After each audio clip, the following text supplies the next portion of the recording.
Two Russian servicemen, who were driving on a road under the control of Ukrainian army drones and where a large amount of equipment had been destroyed, abandoned their vehicles and decided to move on foot. Immediately after that, their vehicle was struck by a Ukrainian drone, and one of the servicemen was injured. The video footage was recorded by one of the servicemen. Although the servicemen tried to leave the area, one of them was unable to do so, due to the wound he received after the drone strike, and asked his fellow soldier to help him.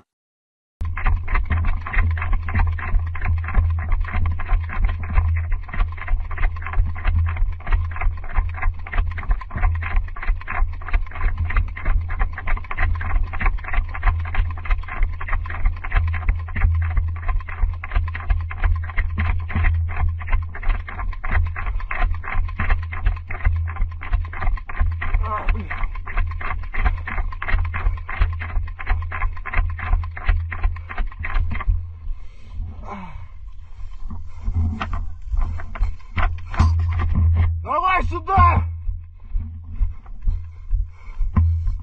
Блядь! 300, блядь!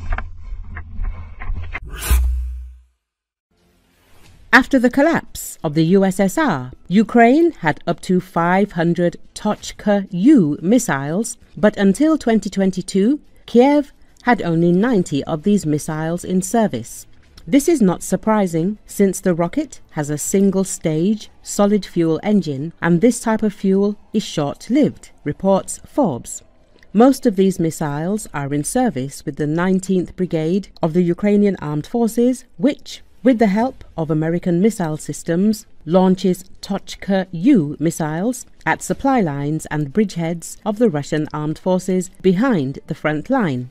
Footage from January and March confirms the fact that the 19th Brigade still has Tochka-U missiles in its arsenal.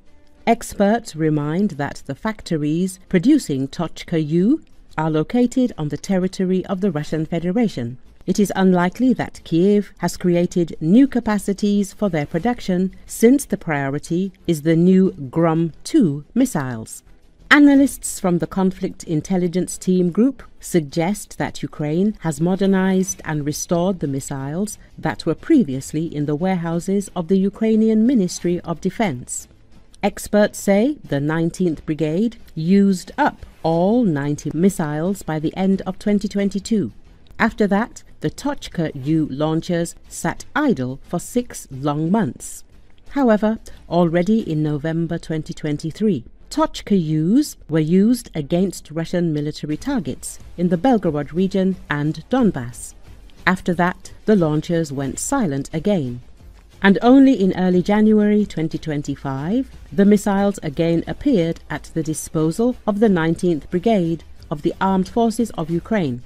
It is possible that the Yuzhmash plant in Dnipro is engaged in the modernization and reconstruction of the Tochka-U. Usually the missiles are produced by the Russian company KBM, but Yuzhmash assembled individual parts for Tochka-U.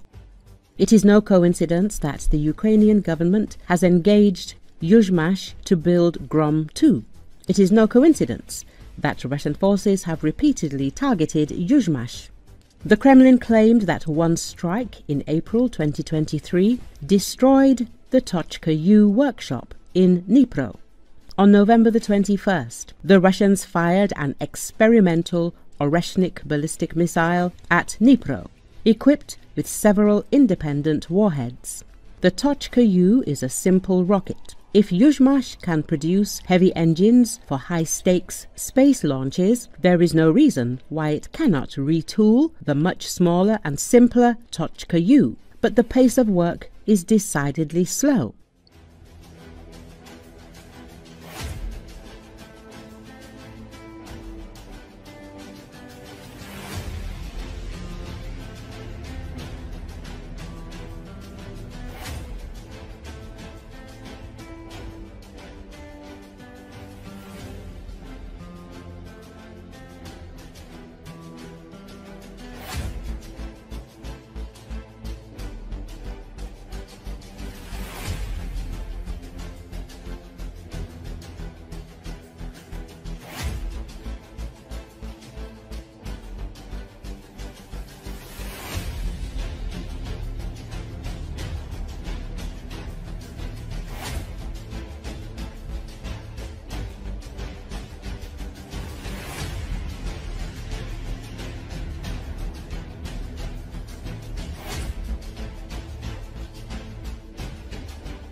The destruction of the Russian cruiser Moskva in April 2022 was the result of a combination of critical factors, including 2 Neptune missiles hitting the ship's vulnerable spots, the detonation of its ammunition, and adverse weather conditions. The commander of the Ukrainian Navy, Oleksiy Nytimes, stated this in an interview with Radio Liberty.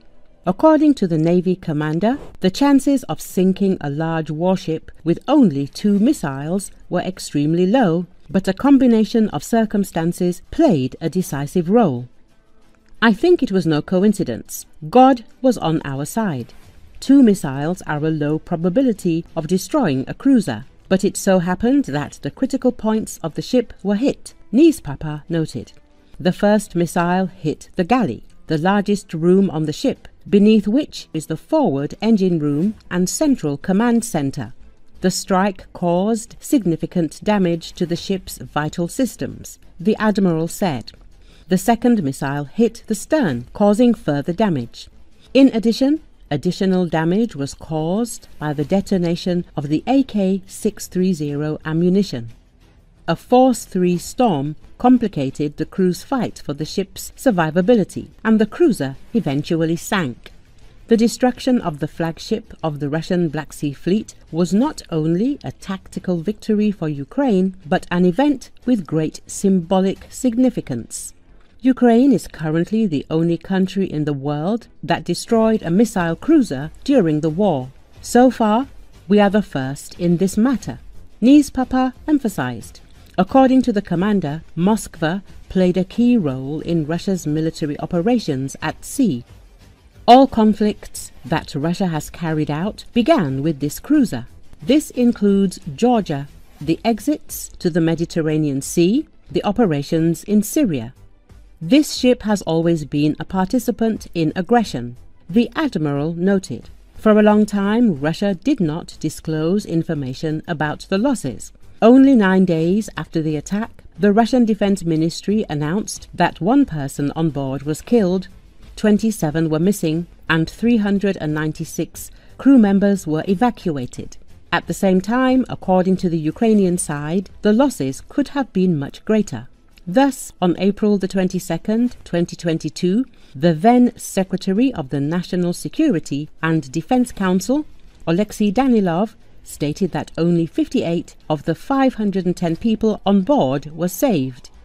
The cruiser Moskva also became famous for the legendary phrase of a Ukrainian border guard on Zminy Island, "Russian warship, go to fuck," which became a symbol of Ukrainian resistance.